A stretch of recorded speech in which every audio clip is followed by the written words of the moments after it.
अल्लाह ताला कुरान पाक के अंदर इरशाद फरमाता है वमा अरसलनाका इल्ला रहमतल लिल आलमीन। ऐ महबूब सल्लल्लाहु ताला अलैहि वसल्लम, हमने आपको सारे जहानों के लिए रहमत बना करके भेजा। मैं मुख्तसर जुमलों में अपनी बात बयान करने की कोशिश करूंगा। अल्लाह ताला कुरान पाक के अंदर इरशाद फरमाता है ऐ महबूब सल्लल्लाहु ताला अलैहि वसल्लम, हमने आपको सारे जहानों के लिए रहमत बना करके भेजा। हजरत थोड़ी देर के लिए सवाल जहन में आ सकता है, अगर सारे जहानों के लिए नबी रहमत बन करके तशरीफ लाए तो अबू जहल को नबी की रहमत क्यों नहीं मिल सकी? अबू जहल को नबी की रहमत क्यों ना मिल सकी?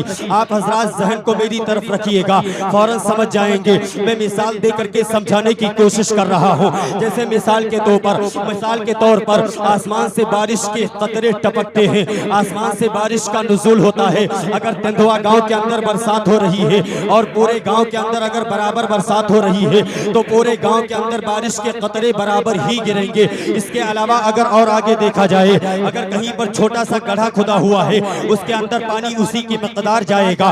इसके अलावा और आगे देखा जाए, अगर कहीं पर नदी खुदी हुई है तो उसी की मकदार उसमें पानी जाएगा। अगर कहीं पर समंदर है तो उसी की मकदार उसमें पानी जाएगा। बस सीधा जहन लगा करके समझ जाइएगा। अगर देखा यही जा रहा है, जिस तरीके से जिस चीज का दामन चौड़ा है उसी तरीके से पानी उसके अंदर समाया हुआ जाता है। जिस तरीके से जिस चीज का दामन वसी है उसी तरीके से उसके अंदर पानी पहुंचता चला जा रहा है। पता ये चला, अगर शहंशाह बगदाद ने पीराने पीर ने जब अपना दामन फैलाया तो वलियों के ताजदार बन करके तशरीफ ले आए, वलियों के ताजदार बन करके तशरीफ लाए, वलियों के ताजदार बन करके चमके। शहंशाह हिंदुस्तान ने जब अपना दामन फैलाया तो बादशाह हिंदुस्तान बन करके चमके। अगर इसके अलावा देखा जाए, वारिसे देवा ने अपना दामन फैलाया तो सरजमीने देवा में उनकी हुकूमत चल रही है। सैयदी सालार मसूद गाजी ने अपना दामन फैलाया, बहराज की सरजमीन पर हुकूमत चल रही है। बड़े सरकार छोटे सरकार ने अपना दामन फैलाया, बदायूं शरीफ की सरजमीन पर उनकी हुकूमत चल रही है। मुजद्दिद आजम ने अपना दामन फैलाया, बरेली की सरजमीन पर हुकूमत चल रही है। इसी तरीके से अगर देखा जाए, बाबा फरीदुद्दीन ने अपना दामन फैलाया, सरजमीन पाकिस्तान में हुकूमत चल रही है। निजामुद्दीन ने अपना दामन फैलाया, दिल्ली की सरजमीन पर हुकूमत चल रही है। बादशाह हिंदुस्तान ने अपना दामन फैलाया, उस जगह पर उनकी हुकूमत चल रही है। पता ये चल रहा है, बताना भी ये चाहता हूँ, जिस तरीके से जिसने नबी के सामने अपना दामन फैला दिया उसको उसी तरीके से नबी की रहमत मिलती चली गई। जब अबू जहल नबी की बारगाह में रहने के बावजूद भी जब उसने दामन फैलाया ही नहीं तो भला उसको नबी की रहमत कैसे मिल सकती थी? शायर कहता है अबू जहल बड़ा बदकिस्मत था, मैं खाने में था महरूम रहा। अबू जहल बड़ा बदकिस्मत था, मैं खाने में था महरूम रहा। घर बैठे हुए से करनी ने खुद मेरे नबी का जान। हाय हाय, जिंदाबाद जिंदाबाद, सुभान अल्लाह सुभान अल्लाह। बहुत खूब। अल्लाह ताला कुरान पाक के अंदर इरशाद फरमाता है वमा अरसलनाका इल्ला रहमतल लिल आलमीन। बस ज्यादा वक्त नहीं, मुश्किल से 5 मिनट आपका टाइम और लूंगा मैं। अल्लाह ताला कुरान पाक के अंदर इरशाद फरमाता है वमा अरसलनाका इल्ला रहमतल लिल आलमीन। ऐ महबूब सल्लल्लाहु ताला अलैहि वसल्लम, हमने आपको सारे जहानों के लिए रहमत बना करके भेजा। हुजूर सरवरी कायनात फखरे मौजूदात जनाबे मोहम्मद रसूलुल्लाह सल्लल्लाहु ताला अलैहि वसल्लम के जब विसाले मुबारक का वक्त करीब आया, जब आपके विसाले मुबारक का वक्त करीब आया, हजरत सैयदना उमर फारूक आजम बारगाह मुस्तफ़ा में हाजिर हुई, हजरत अली बारगाह मुस्तफ़ा में हाजिर हुई। अर्ज करते हैं या रसूलल्लाह सल्लल्लाहु ताला अलैहि वसल्लम, आपका जुब्बे मुबारक आपके विसाले मुबारक के बाद में किसे अता किया जाए? आपका कुर्ते मुबारक आपके विसाले मुबारक के बाद में किसे दिया जाए? अल्लाह के रसूल ने इरशाद फरमाया, सुनो, मुल्क यमन में चले जाना। मुल्क यमन में शहर करन के अंदर एक मेरा गुलाम उवैसे करनी रह रहा है, उसको जाकर के इस जुब्बे को दे देना और जाकर के उनसे इतना कह देना कि इस जुब्बे की निस्बत से बारगाह रब्बुल आलमीन में मेरे गुनहगार उम्मतियों के लिए मग़फ़िरत की दुआ तलब कर ले, मेरे गुनहगार उम्मतियों के लिए मग़फ़िरत की दुआ मांग ले। हजरत सैयदना ख्वाजा उवैसे करनी के पास में जुब्बा पहुंचा देना। इधर जब हुजूर अलैहिस्सलाम का विसाले मुबारक हुआ, हजरत उमर फारूक आजम मौला अली रज़ी अल्लाह ताला अन्हु सफर करना शुरू कर देते हैं। चलते चलते पहुंचते हैं मुल्क शाम के अंदर। जब मुल्क शाम के अंदर पहुंचते हैं तो पता लगाना शुरू करते हैं। मुल्क शाम के शहर करन, मुल्क यमन के शहर करन के अंदर जब पहुंचते हैं तो पता लगाना शुरू करते हैं। जब शहर करन में पहुंचते हैं और वहां लोगों से पूछा, लोगों से फरमाया क्या ये बताइए इस जगह के ऊपर कोई उवैस नाम का शख्स रह रहा है? उवैस नाम का कोई अल्लाह का बंदा रह रहा है। लोगों ने कहा मुझे ये तो नहीं पता है, मुझे इतना नहीं मालूम है कि कोई उवैस नाम का शख्स रह रहा है। हाँ, अलबत्ता इतना मैं जरूर जानता हूँ, अलबत्ता इतना मुझे जरूर पता है कि एक शख्स यहाँ पर इस तरीके से रह रहा है जो जंगल में चला जाता है, रब की इबादत किया करता है, रब की रियाजत किया करता है, खला की कायनात की इबादत किया करता है और सारी सारी रात रोया करता है। उमर फारूक आजम हजरत अली समझ गए वो कोई और ना होगा, वो हजरत उवैस करनी ही होंगे। चलते चलते पहुंच जाते हैं, उवैस करनी के पास में पहुंचे। इधर उवैस करनी के पास में आए, हजरत उमर फारूक आजम आए, हजरत अली आए। अस्सलामु अलैकुम व रहमतुल्लाहि तआला व बरकातुहू। जवाब मिलता है वालेकुम अस्सलाम व रहमतुल्लाहि तआला व बरकातुहू। जब जवाब दिया हजरत उमर फारूक आजम ने फरमाया, ए उवैस, क्या तुम्हारा नाम उवैस ही है? हजरत उवैस करनी ने अर्ज किया, हाँ मेरा नाम उवैस ही है। फौरन हजरत उमर फारूक आजम ने हाथ को उठाया और वो निशानी देख ली जो सरकारे कौनैन ने बताया था, जो हुजूर अलैहिस्सलाम ने बताया था, जो प्यारे मुस्तफ़ा ने निशानी की तस्बीह दिया था, जो निशानी बताया था, उस निशानी का मुशाहिदा किया, उस निशानी को देख लिया। इधर हजरत उमर फारूक आजम रज़ी अल्लाह तआला अन्हु ने कहा, ए उवैस करनी, अल्लाह के रसूल सल्लल्लाहु तआला अलैहि वसल्लम ने तुम्हारे लिए अपना कुर्ता मुबारक भेजा है, तुम्हारे लिए अपना जुब्बे मुबारक भेजा है और ये कह करके भेजा है कि इस जुब्बे के वसीले से बारगाह मौला में उम्मत के मग़फ़िरत के दुआ तलब करें। इधर उवैस करनी जैसे ही सुनते हैं फौरन रोना शुरू कर देते हैं। और रो किस लिए रहे हैं?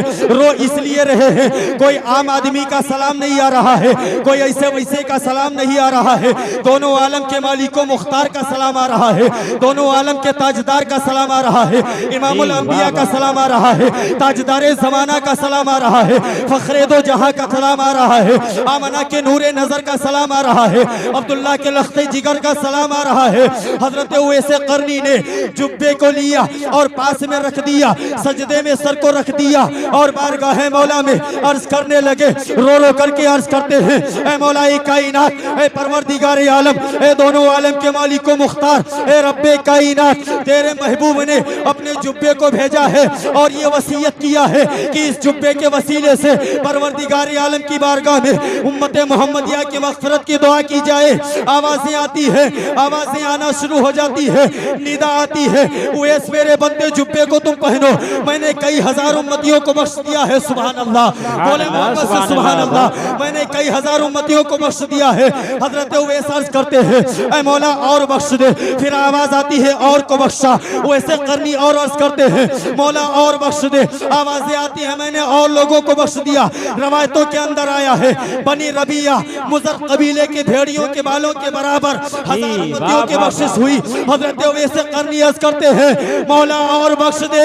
तो आवाजें आती है, ए उवैस सुनो, आधी उम्मत में तुम्हारे वसीले से बख्शूंगा, आधी उम्मत में तुम्हारी दुआ से बख्शूंगा और आधी उम्मत मेरे महबूब की नस्ल में एक शहजादा आएगा जिसे दुनिया पीराने पीर के नाम से जानेगी, जिसे दुनिया गौसे आजम के नाम से जानेगी, जो बगदाद शरीफ की सरजमीन पर रह करके और मस्जिद के अंदर बैठ करके मिंबर के ऊपर यह ऐलान करेगा, कदमी हाज़ी अला रग़बती लिकुल्ली वलील्लाह, ये मेरा कदम अल्लाह के तमाम वलियों की गर्दनों के ऊपर। जिंदाबाद जिंदाबाद, बहुत खूब। नारे तकबीर, नारे रिसालत, नारे रिसालत, जश्न ईदे मिलादुन नबी, जश्न ईदे मिलादुन नबी।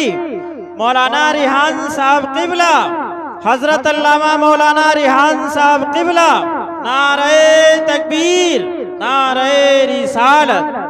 बहुत खूब, बोले मोहम्मद से सुभान अल्लाह, और बुलंद आवाज से बोले या रसूल अल्लाह। सारा मजमा हाथों को उठा के बोले या रसूल अल्लाह। मेरा सलात वक्त मेरा पूरा हो रहा, मुकम्मल हो रहा वक्त, पर मैं इतनी बात जरूर अर्ज करना चाहूँगा, आप हज़रात ये बॉर्डर मत बनाएं, थोड़ा थोड़ा आगे बढ़ाएं ताकि अभी जो आने वाले उलमाए कराम हैं वो आप हज़रात को सुनाएंगे और इंशाअल्लाह ताला बेहतरीन कलाम और बेहतरीन तकरीरें अभी आप हज़रात समाअत करेंगे। थोड़ा आगे बढ़ाएं आप हज़रात, ये खाली जगह जो पड़ी है इसको पुर कर लीजिए। आगे बढ़ाएं आगे। आ जाइए आ जाइए। अल्हम्दुलिल्लाह शाहकार तरन्नुम बादशाह तरन्नुम कारी अशद रजा साहब को भी आप हजरात मुलाहिजा करेंगे। बस थोड़ी देर के लिए आप आगे आ जाएं। तो हजरत उवैस करनी रदी अल्लाह ताला अन्हु ने फिर बारगाह मौला में अर्ज किया, परवरदिगार आलम, ए मौलाए कायनात, ए रब्बे कायनात, ए परवरदिगार आलम, वो जो तेरा बंदा तेरे महबूब के शहजादों में आएगा वो ऐलान तो तब करेगा कि कदमी हाज़ी अला रग़बती लिकुल्ली वलील्लाह, लेकिन ऐ मौला तू गवाह रहना, उसका ऐलान तब होगा मैं अपनी गर्दन को अभी झुका करके तस्लीम। वाह वाह वाह, सुभान अल्लाह सुभान अल्लाह। बहुत बहुत शान है वैसे करनी की। प्यारे हज़रात, अल्लाह ताला कुरान पाक के अंदर इरशाद फरमाता है, वमा अर्सलनाका इल्ला रहमतल लिल आलमीन, ऐ महबूब हमने आपको सारे जहानों के लिए रहमत बना करके भेजा।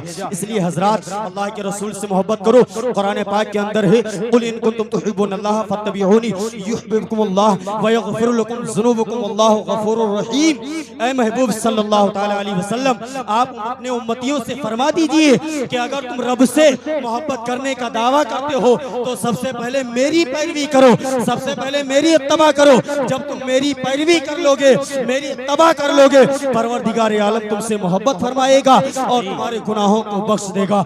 मोहम्मद की मोहब्बत दीन हक की शर्त अव्वल है, उसी में है अगर खामी तो सब कुछ नामुकम्मल है। सबसे आला व औला हमारा नबी, सबसे बाला व औला हमारा नबी, सब चमक वाले उजलों में चमका किए, अंधे शीशों में चमका हमारा नबी, गमज़दों को रज़ा मुज़दा दीजे की है, बेकसों का सहारा हमारा नबी। अल्लाहुम्मा तौबा इस्तग़फ़ार अस्तग़फ़िरुल्लाह रब्बी मिन कुल्ली ज़ंबि व अतूबु इलैहि। पूरा मजमा बुलंद आवाज़ से कलमा तय्यबा का विर्द कर ले, हक़ ला इलाहा इल्लल्लाह मुहम्मदुर रसूलुल्लाह सल्लल्लाहु तआला अलैहि वसल्लम व मा अलैना इल्लल बलाग। अस्सलामु अलैकुम व रहमतुल्लाहि तआला व बरकातहू।